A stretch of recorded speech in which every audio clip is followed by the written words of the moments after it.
Hello everyone, welcome back to my channel Learn and Grow 26. In today's video, we will also discuss the same chapter or same lesson which I have taught in 2-3 previous videos. आज हम वही chapter फिर से करेंगे जो मैं previous video में 2-3 previous video में स्टार्ट कर चुकी हूँ. कौन सा? वन वर्ड सब्स्टिट्यूशन, जो हम एक ही वर्ड से लेकर जो कॉमन वर्ड्स हैं जो हम डेली यूज में करते हैं और जो हमारे कॉम्पिटिटिव एग्जाम और एकेडमिक एग्जाम्स के लिए इम्पोर्टेंट है वो कर रहे हैं. हम उसी को आगे करेंगे. आज हम करेंगे आई के वर्ड. ABCDEFGH तक हम कर चुके हैं. आज हम करेंगे आई के वर्ड. और मेरी प्रीवियस वीडियो देखिए और प्रेस द बेल आइकन, जिससे कि आपको मेरी सभी आने वाली वीडियोस की नोटिफिकेशन मिलती रहे और आपका कोई भी वर्ड छूटे नहीं, क्योंकि ये बहुत इंपॉर्टेंट और यूजफुल वर्ड्स है जो मैं लेकर आई हूँ आपके लिए.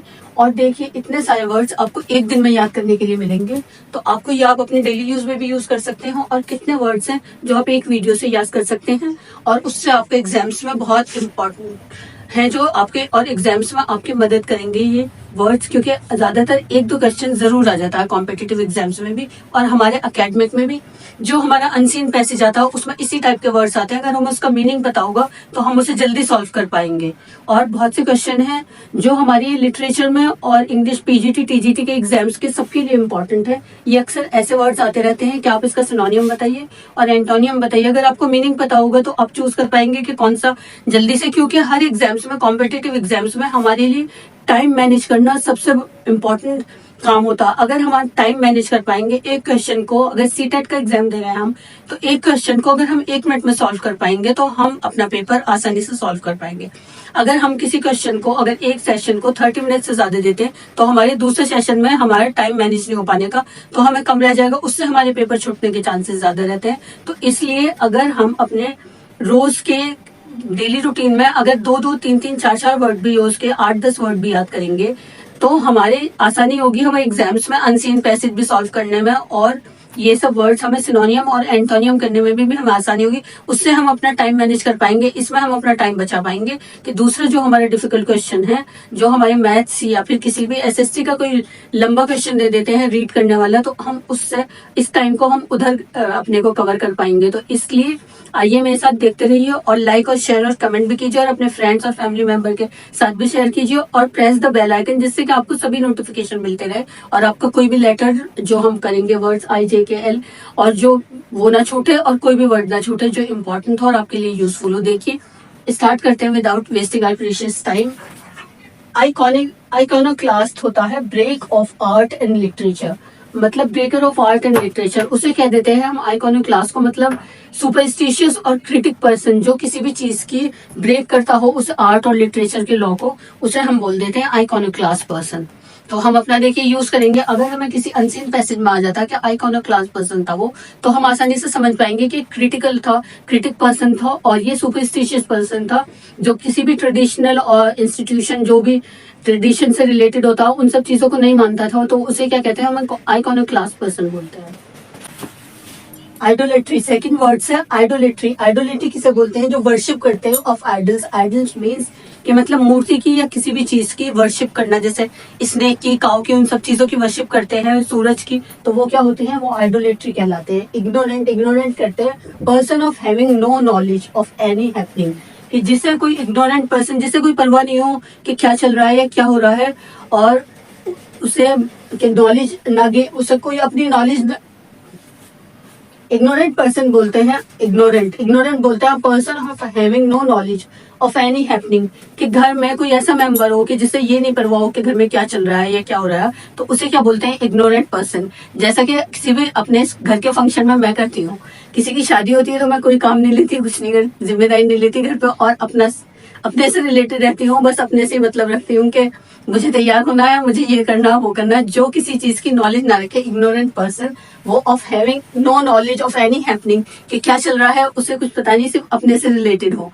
आपने देखा होगा अक्सर, ज्यादातर हम भी अपने घरों में ज्यादातर ऐसा करते हैं, अगर फंक्शन चलता है तो सब बसते हैं कि नहीं हम काम नहीं कर रहे, हम अपना तैयार होंगे, आराम से मौज मस्ती करेंगे. तो वो क्या हो गया? वो इग्नोरेंट पर्सन हो गया. अरे एक हुआ कि क्या चल रहा है वर्ल्ड में, कि फिलिस्तीन की वॉर और इसराइल की वॉर के बारे में, मतलब ऐसी किसी चीज के बारे में कुछ नहीं पता हो, न न्यूज सुनना, न न्यूज़पेपर पढ़ना, तो वो क्या हुआ? वो इग्नोरेंट पर्सन हुआ कि उसे कुछ पता नहीं कि वर्ल्ड में क्या हो रहा है, क्या नहीं हो रहा है, कब इलेक्शन आए, कब चले गए, कुछ पता नहीं. उसे क्या बोलते थे? Ignorant person. अब चलते हैं थर्ड वर्ड फोर्थ वर्ड की तरफ। इलीगल, इलीगल होता अनलॉफुल के मतलब जो लॉ से रिलेटेड ना हो, कोई काम गैर कानूनी काम जैसे हम बोल देते हैं तो वो क्या हुआ, इलीगल हुआ, अनलॉफुल।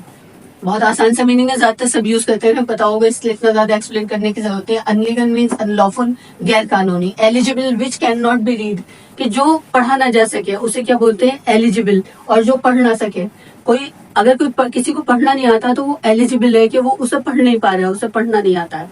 जिस चीज को पढ़ा नहीं जा सके, विच कैन नॉट बी रीड, उसे बोलते हैं एलिजिबल। इलिटरेट बोलते हैं one who can neither read nor right, कि जो इंसान न लिखना जानता हो ना पढ़ना जानता हो तो उसे क्या बोल देते हैं, इलिटरेट पर्सन। आप किसी विलेज में जाएं और किसी से मिले, आप पूछने लगे एड्रेस क्या, वो कहे नहीं, तो उसे आप ये ना कह करके पढ़ना नहीं आता लिखना नहीं आता, तो आप क्या कहेंगे कि ही और शी इज इलिटरेट, कि उन्हें नहीं आता पढ़ना। आप उनसे ना पूछे, किसी और से पूछे। तो आगे चलते हैं। Imitable, imitable which can B emitted, मतलब इमिटेड बोलते हैं कि जो लिखा हुआ होता है, जिसकी नकल की जा सके, जिसको हम पढ़ सके, और जिससे विच can B emitted, imitable which can B emitted मतलब जिसको हम पढ़ सके, देख सके, किसी चीज की हम कॉपी कर सके, हम उसकी नकल उतार सके। जैसे वो बच्चे क्या है, हीरो हीरोइन की मूवी देखकर और क्या करते हैं, वो इमिटेबल है, वो उनकी नकल उतारते हैं, इमिटेट करते हैं। तो उसे क्या बोलते हैं, जिसको चीज को किया जा सके, विच कैन बी इमिटेड, उसकी कॉपी की जा सके, उसकी नकल उतारी जा सके, उसे क्या बोलते हैं, इमिटेबल। की उसकी कॉपी की जा सकती हो किसी भी चीज की, उसे बोलते हैं हम imitable.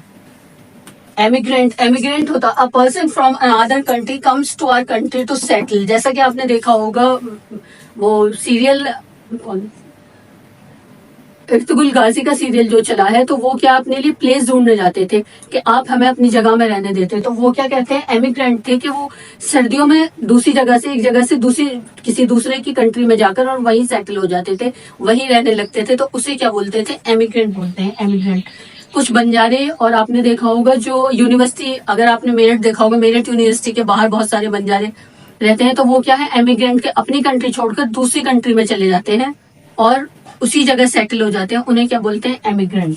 A person from another country comes to our country to settle, के दूसरी कंट्री से हमारी कंट्री में आकर सेटल हो जाए, उन्हें बोलते हैं हम एमिग्रेंट। जिसे हम हिंदी में जैसे बंजारे बोल देते हैं कि बंजारे एक जगह से दूसरी जगह जाते रहते हैं, एक कंट्री से दूसरी जगह जाते रहते हैं।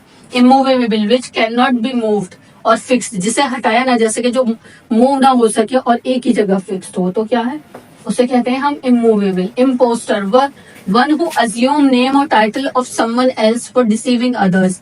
इम्पोस्टर बोलते हैं कि जो किसी का नेम और टाइटल लेकर और किसी की भी अपनी ऑटोबायोग्राफी पर या किसी की बायोग्राफी पर अपना नाम लिख दे चोरी से। डिसीविंग मीन्स मतलब छिपाकर, अदर्स के, औरों से छिपाकर। तो वो क्या कर रहा है, वो गलत काम, गैर कानूनी काम कर रहा है, इलेजिबल काम कर रहा है, वो इलीगल काम कर रहा है वो, कि ये कि किसी का नाम और टाइटल लेकर और अपना छिपाकर चोरी से अपना लिख रहा है, तो उसे क्या बोलते हैं, इम्पोस्टर। इम्प्रेग्नेबल, इम्प्रेग्नेबल बोलते हैं a fort which can be entered into, कि जिसमें वो फॉर्ट जिसे हम कॉन्कर ना कर पाए, unconquerable. Which can be entered into, के उसके अंदर कोई, विच कैन बी एंटर्ड इनटू, जिसके अंदर कोई भी एंटर कर सकता है। इम्प्रेग्नेबल बोलते हैं अ fort which can be entered into, कि ऐसा फोर्ट जिसके अंदर कोई भी एंटर कर सकता है, जैसे कि ताजमहल है और बहुत सारे जयपुर में किले हैं, वो सब क्या है, इम्प्रेग्नेबल है। इम्प्रेग्नेबल बोलते हैं अ fort which can not be entered into, कि वो किला जिसे अनकॉन्करेबल, जिसके अंदर नहीं जा सकते, आप एंटर नहीं कर सकते, जिसके अंदर अगर आपका किसी के बीच में बैटल हुई है तो उसके अंदर एंटर ना कर पाए, वो क्या होता है, इम्प्रेग्नेबल। ऐसा आपने औरंगजेब की अगर हिस्ट्री पढ़ी होगी तो औरंगजेब ने गोलकुंडा के किले पर 16 बार अटैक किया और वो पता नहीं कितने महीने तक उसके सामने लेटा रहा, लेकिन उसके अंदर एंटर नहीं कर पाया। ऐसे ही हमारे नबी सल्लल्लाहु अलैहि वसल्लम खैबर के किले में कोई एंटर नहीं कर पाता था, सिर्फ हजरत अली ने उन्हें बैटल में उन्हें विक्ट्री हासिल की थी और हराया था और उसमें घुस पाए थे खैबर के किलों में। इसी तरह जिस किले को हम कॉन्कर ना कर पाए उसको क्या बोलते हैं, इम्प्रेग्नेबल। ऐसा लगता है आपको कि ऐसा तो कोई किला होगा ही नहीं, लेकिन होते हैं, वो बहुत इस तरीके से बने होते हैं, इस आर्किटेक्ट ऐसे यूज किया जाता है कि अगर एक बार उनका गेट बंद हो जाए तो उनके अंदर फिर आसानी से घुस नहीं पाते, तो उसे क्या बोलते हैं हम, इम्प्रेग्नेबल। उसके चारों साइड पानी और आग वगैरह और खाई वगैरह खोद दी जाती है, जिससे कि अगर कोई एंटर करना चाहे तो इतनी बहुत फीट की दूरी पर उसमें खाई खोद देते हैं और पानी भरा होता है, तो इसलिए उसमें एंटर नहीं कर पाते हैं, तो उन्हें क्या बोलते हैं, impregnable. A fort which can not be entered into. Incorrigible, incorrigible which can not be corrected.